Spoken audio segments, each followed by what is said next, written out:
Finance. Hey, what's up, everybody? Welcome to the Financial Independence Podcast. So 3 years ago in 2021, I decided to stop doing my annual updates. And if you've followed the podcast for a while, you know every year since I left my job in 2016, I've done an annual update talking about what I learned over that last year. And when it got to 2021, I felt like I was really just living normal life, and I was getting bored making the annual updates because I didn't really think much had changed.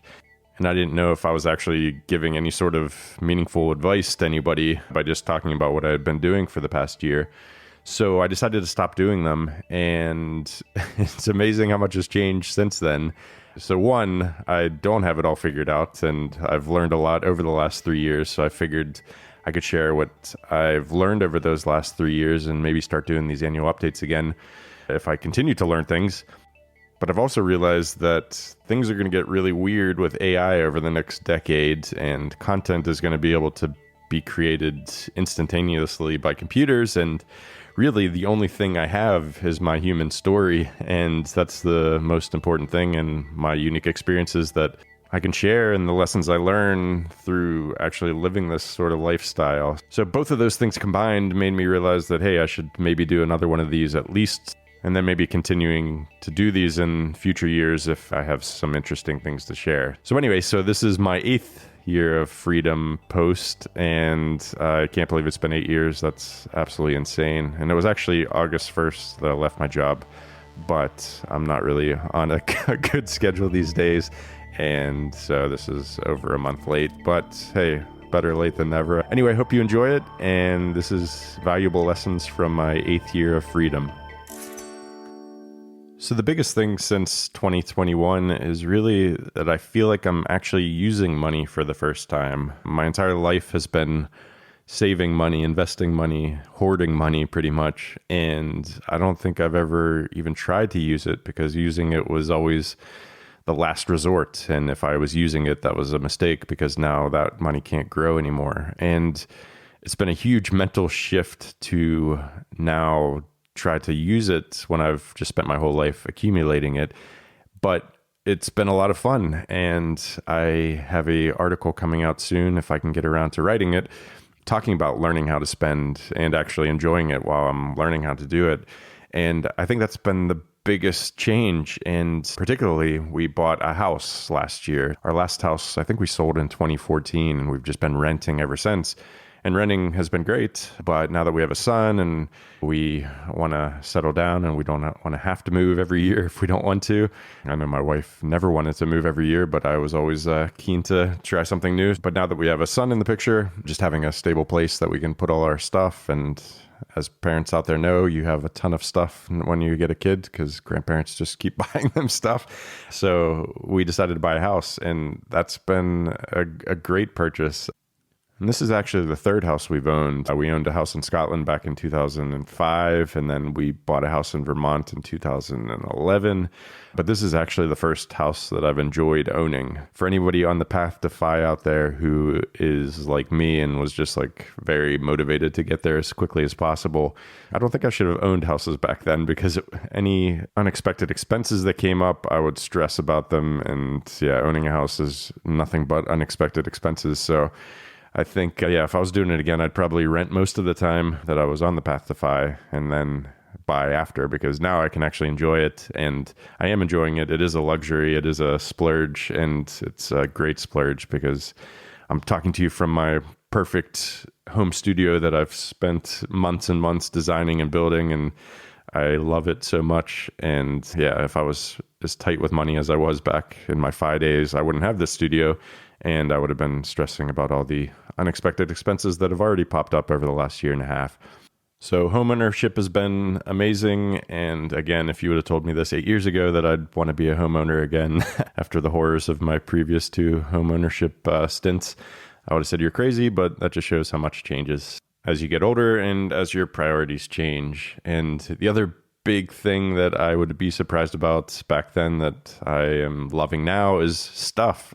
So even though I just was talking about being overwhelmed by too much kid stuff, buying stuff for the house has been a lot of fun, and it adds to my daily joy. So yeah, I didn't think stuff actually increased my happiness, but it really does. And I think it's mainly because I've gone so long without any good stuff. So as we were renting, we would always have furnished rentals. And since we moved so often, I hated packing up boxes and moving. So I just limited the amount of stuff I had. So that just meant that we used all the rental houses, kitchen stuff, and whatever TV was on the wall and sound system was there. We just used that. But now that we have our own home and we know we're staying here for a while, I bought nice things that I really do enjoy. So anything from the coffee grinder that I've talked about many times on this show and on other shows, to just like really nice mugs, to a great sound system for the TV and speakers in every room that make music sound so good. And I can just turn it on instantly and just have music following me around the house. And then obviously the studio is just kitted out with everything that I've ever wanted.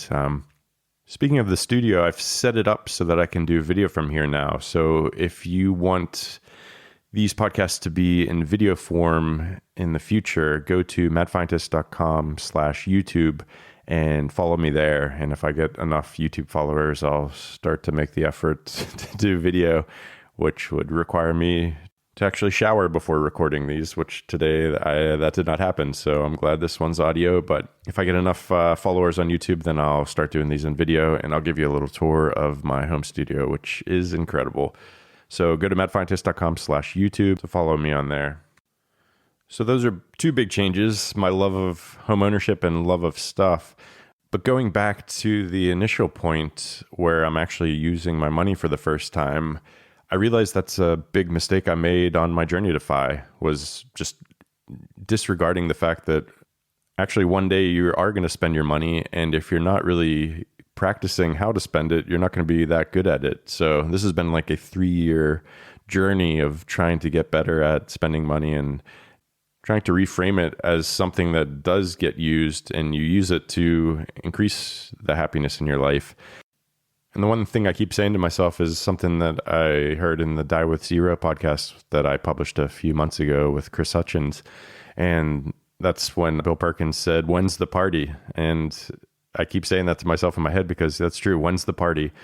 Because even if you don't spend your money, you're going to give it away at the end of your life. So there's a party at some point and somebody's going to benefit from it. So you can either use it during your life and give it away during your life, or at the end of your life, it's all going to be given away and somebody's going to have a party. And it may be a charity, it may be your heirs. If you want to be a part of that party, then you need to figure out how to spend it or give it away during your life. And that's something I'm really focused on. So in that same sort of vein as using money for the first time, I feel like this is the first time I'm appreciating all my past investments. It feels like all my investments are really paying off. So for example, like to buy this house, I used my portfolio to do it. And that was just eye-opening because you're saving for FI and it's all just this theoretical thing. It's not like you all of a sudden take out all your money, give it to the FI person, and they give you all the freedom. It's not like you're actually using it to buy freedom. You are, obviously, but you're not clicking a button to do it. It's just a theoretical thing like, oh, okay, yeah, my bank account says I have this much in it, so now I don't have to work anymore. But it doesn't really feel like you're utilizing that money. Whereas when I bought the house, I did just do that, which I clicked a button and pretty much bought a house, which is a crazy transaction that I'm going to write an article about in the future as well, hopefully next year, because it was just the most insane, amazing financial transaction I've ever completed in my life. But so anyway, so that was like the first time I was like, whoa, okay. So yeah, I did save up a good amount of money and it can be used to buy amazing things like this big stone house in the countryside. But I also feel like other investments are also paying off. So my focus on health over the last decade, and now I'm in my early 40s and I still feel like I'm 20, and I'm very thankful for that, especially having a little toddler to chase after and pick up and throw around. So I feel like, yeah, those past decisions are starting to bear fruit. And like my friendships, I get to go home to the States and see some great friends that I've had for, decades. And we pick up exactly where we left off. And we've just never stopped hanging out, which is fantastic. My 22-year investment in my relationship with Jill has produced the greatest human to ever exist in the entire history of humanity. So that investment is paying off in ways I wouldn't have even imagined. And so it's making me think of my future investments. And now the money investment is all on autopilot and locked down, and I'm not worried about that. It's focusing on those future investments. So again, maintaining health. So that's a huge focus because I am an older dad, but I don't want to act like one. So I want to be playing ice hockey and skiing with my son and hopefully doing it for the next 40 years rather than just the next 10 or 20. So health is a huge focus, and I know that investment pays off, but it's one of the most important ones. So that's the one I'm focusing on most. And I'm trying to think about ways to increase the investment in my friendships that I've built over the last few decades and figuring out ways that maybe money can help that by maybe renting an Airbnb where my friends live for a month and just being there rather than just coming into town for a week and seeing everybody quickly, just like actually living there for a little chunk of time every year so that we can just pick up where we left off and continue to build those relationships that I value so much. And then the biggest investment, investing in my son, which has already paid off in so many ways and has been the biggest gift of Phi, being able to be there and spend all this time with him and all this quality time as he's been growing up and to be there for all the big milestones. So to continue investing in him and enjoying every minute of it along the way. So again, it's thinking about ways that money can contribute to that and help that. So rather than focusing solely on the money investment, I'm again trying to reframe it and think about how I can use money to increase these other investments that are far more important at the end of the day and are the ones that really bring a lot of happiness. And the other big thing that I've been thinking a lot about over the past few years is something I think the pandemic taught me, and that's there's a risk to putting things off. And I think back pre-pandemic, I always just thought, yeah, I can save all this money and then in a few years I'll do this. But the pandemic showed us that this period of health and peace and free travel, we've taken it for granted because it's all we've known. And that's not guaranteed to continue. So when I think about whether we should take a trip to the States this spring or if we should just put it off to the summer or fall, I'm less inclined to put things off these days. And I think, yeah, the pandemic was the thing that really brought that to the forefront of my mind. We were trapped in Scotland for a couple of years and I couldn't see my family and friends and I couldn't do the things that I wanted to do and we couldn't travel freely. So that's been another motivation to use my money more now rather than letting it sit there and accumulate more so that I could use more later. So those are the real big things that have been at the forefront of my mind over the last few years since my last annual update. And it is a huge mindset shift, but it's one I needed to have. And I'm glad that I'm having it. And I'm glad I'm in the position that I'm in to enjoy it while it's happening. So a lot of the future content I have is going to be based around that. So again, I'm going to have a big article about learning how to spend because I've learned, I think my list is up to 14 things that have really been helpful in that regard. So I'm going to publish that soon, hopefully. I'm also going to do a Perfect Life version 2.0. I have a post called The Perfect Life that I wrote even before I reached Phi. And I haven't read it because I want to read it right before I write this new post. But it's going to be funny to go back to that and see how different I'm living life now than I imagined I would have lived it back when I wrote that article. And it's going to be fun to write a new version of it to see what the future perfect life is going to be looking like now that we can build exactly the life we want. And I feel like we're doing that and we're getting very close to our ideal lifestyle. But here we are 8 years in and still experimenting a lot and still trying to figure it out. So it's definitely not as easy as you assume it would be. So the only other minor thing I wanted to chat about is stock picking, because it's obvious what the downsides to stock picking are when you're wrong. You lose money or you make less money than you would have if you weren't trying to pick individual stocks. But I just wanted to touch on 2 success stories that are still not ideal. So even if you pick the right stock, there's 2 examples I have for you. And the first is I bought NVIDIA back in 2012. So for anyone out there who knows what NVIDIA's stock has done since then, that was very early, and that money would have grown to an insane amount of money had I held onto it. But That's the problem with picking individual stocks. Back then, I was a software developer and I could see that graphics were going to be more important in future years. And I thought, okay, investing in the best graphic processing unit producer would make a lot of sense. So I invested, and sure enough, I think it went up maybe 20-25%, and I sold it and I thought I was a genius. And yeah, looking back on it, yeah, it was a good investment, whatever. But had I not sold it, it would be up thousands of percent. So even though it was a success, there's still a lot of regret there because I sold way too early. So that's one example of stock picking going right, but still feeling like a failure and something that you should have done better. And the second example is probably around the same time. I think Apple was trading at around its cash value. So ignoring all the intellectual property it had and all the products and everything, it just was pretty much trading for what the cash it had on hand was. So I had some money lying around at that time, and I was like, okay, I don't see anything else good to invest in, so I'll just put it into Apple. And so I've just left it there, and the dividends have just been reinvested. Up until recently, I turned that off because I was like, this is just getting too big of a chunk of my portfolio. This was in a taxable account too, which is silly back whenever I did that. So I have this huge unrealized capital gains. So I'd ideally not sell it because I would pay a lot of tax on it. And yet it's just becoming an increasingly bigger and bigger part of my portfolio. So even though I want my little fund portfolio size to be 5%, Apple alone is already bigger than that, not even including Apple's portion of all the index funds I own. So anyway, so that's another example of stock picking going right, but then ending up in a sort of difficult situation where a single stock is now a bigger percentage of my portfolio than I want it to be. But if I was to pare it down, then I would be hit with a lot of capital gains taxes. So there's just two examples because, like I said at the beginning of this, it's easy to see how stock picking is bad when it goes wrong because you lose money or you make less money than you could have.